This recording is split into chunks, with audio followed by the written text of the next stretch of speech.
Hello friends, divine lights association team के word of the day segment में आप सभी का हार्दिक स्वागत है। चलिए दोस्तों, word of the day segment में हम क्या करते हैं? हा, बिल्कुल ठीक बोला आप लोगों ने, एक नया वर्ड सीखते हैं। तो चलिए आज हम सीखते हैं एक नया इंग्लिश शब्द जो कि आपकी वोकैबुलरी में इजाफा करेगा। ना कि वोकैबुलरी में इजाफा करेगा, बल्कि आपकी जो इंग्लिश की फ्लुएंसी है उसको भी बढ़ाएगा। ठीक है, तो चलिए सीखते हैं। आज का जो वर्ड है वो है डेनिजन। DENIZEN, denizen. इसका मतलब होता है निवासी। ठीक, अब चलिए इसके सिनोनिम्स या पर्यायवाची को देखते हैं। पहला है, देखो, inhabitant, INHABITANT,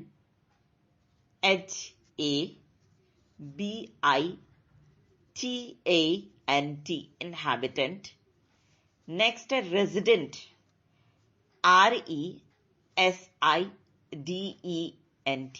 resident. Next burgess, जैसे ना आप लिखते हो ना क्लासेस, उसमें जो लगता है ना लास्ट में वो लगेगा, जैसे बर्जेस, तो BUR बर हो गया। अब जिस की स्पेलिंग बताओ। Very good, GESS। तो बर्जेस की स्पेलिंग क्या हो गई? BURGESS, burgess. और नेक्स्ट है native, NATIVE, native.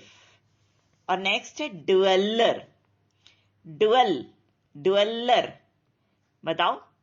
Very good, DWELLER, dweller. क्या होगी? DWELLER। ठीक है, चलिए अब हमने सिनोनिम्स तो सीख लिए, लेकिन एंटोनिम्स सीखे बिना तो हमारा काम नहीं चलना है ना। तो हम आपको एंटोनिम्स भी बता देते हैं, ऐसी क्या बात है। चलिए एंटोनिम्स सीखते हैं। पहली एंटोनिम है immigrant. Immigrant, IMMIGRANT, immigrant. Next है alien, ALIEN, alien. Next non resident, NON, non हुआ, और resident, RESIDENT, non resident. Next है फॉरेनर, FOREIGNER, फॉरेनर। ठीक है, चलिए अब हम कुछ सेंटेंसेस बना लेते हैं। एंटोनिम्स हमने सीखा, सिनोनिम सीखा, है ना, अलोंग विद स्पेलिंग्स। लेकिन जब तक हमें सेंटेंस बनाना नहीं आएगा, तब तक हमारी इंग्लिश फ्लुएंसी में इजाफा नहीं हो सकता है। ठीक है, तो चलिए सेंटेंस सीखते हैं। पहला सेंटेंस है, gannets are denizens of the open ocean. जो गैनेट्स हैं वो कहाँ के निवासी हैं? खुले हुए सागर के निवासी होते हैं। ठीक है, कोई जीव है ये। Next, the denizens of Shanti town live in a natural way. मतलब जो शांति टाउन के निवासी हैं वो बहुत प्राकृतिक तरीके से रहते हैं। ठीक है, next, many Hollywood denizens are businessmen who have been involved in politics for years. मतलब कि कुछ ऐसे हॉलीवुड के लोग रहे हैं, हस्तियां रही हैं जो कि बिजनेसमैन हैं, और कई साल हो गए उन्होंने पॉलिटिक्स ज्वाइन भी कर लिया। ठीक है, next, Manik is the denizen of the village. मतलब मानिक जो है गांव के निवासी हैं। ठीक, या गांव का निवासी है। नेक्स्ट देखिए, fish are denizens of the sea. मतलब जो मछलियां होती हैं वो कहां की निवासी होती हैं? समुद्र की। ठीक, next, the common English sparrow is denizen of America. It was first brought from Europe to America in 1850. मतलब कि कॉमन इंग्लिश स्पैरो जो है, मतलब इसका मतलब हुआ जो साधारण अंग्रेजी गौरैया होती हैं, वो वैसे तो अमेरिका की ही निवासी हैं, ठीक है, अमेरिका ही उनका निवास स्थान है, लेकिन उनको यूरोप से कब लाया गया अमेरिका?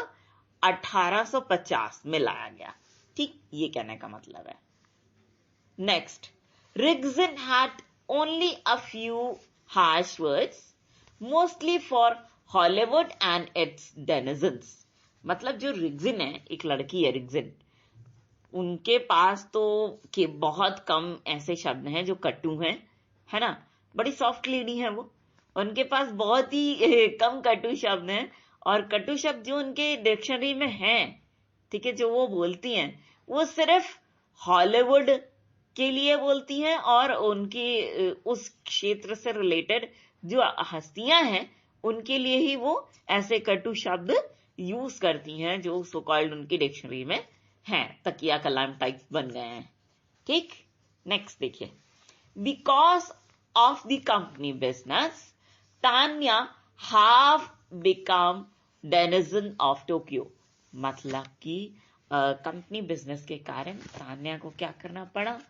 तान्या टोक्यो की निवासी हो गई। कहीं और की रहने वाली है वो, इंडिया की रहने वाली है, चलो, क्योंकि इंडियन नाम है ये, लेकिन अपना जो कंपनी बिजनेस है उसके कारण उन्होंने मतलब टोक्यो की, जापान के सिटीजनशिप ली और वो टोक्यो की निवासी हो गई, ठीक है। तो दोस्तों इसी सेंटेंस के साथ ये सेगमेंट यहीं पर खत्म हुआ, लेकिन फ्रेंड्स हम आपसे एक रिक्वेस्ट जरूर करना चाहेंगे। वो रिक्वेस्ट ये है कि आप सभी लोग इस सेगमेंट को दिल खोल करके एंजॉय कीजिए, और साथ ही इसे उन लोगों तक जरूर से जरूर पहुंचाने की पूरी कोशिश कीजिएगा, my most dearest of the dearest friends, जो लोग इंटरनेट फैसिलिटी का लाभ नहीं उठा पा रहे हैं, है ना। तो इसी छोटे से रिक्वेस्ट के साथ हम आप सभी के ढेर सारे प्यार, जुनून, जज्बात और कड़ी मेहनत के साथ साथ आप सभी की उस कोशिश को भी दिल से सलाम करना चाहेंगे, जिसकी बदौलत ना सिर्फ आप सभी नई नई ऊंचाइयों को छू रहे हैं, बल्कि साथ ही आप सभी हर क्षेत्र में अपनी योग्यता का परचम लहरा पाने में भी भली भांति सक्षम हैं। तो दोस्तों इसी बात के साथ और इसी गर्व की भावना को अपने मन में संजोए हुए एक बार फिर पूरी डिवाइन लाइट्स एसोसिएशन टीम की ओर से हम आप सभी को कहना चाहेंगे दिल से प्यार भरा नमस्कार।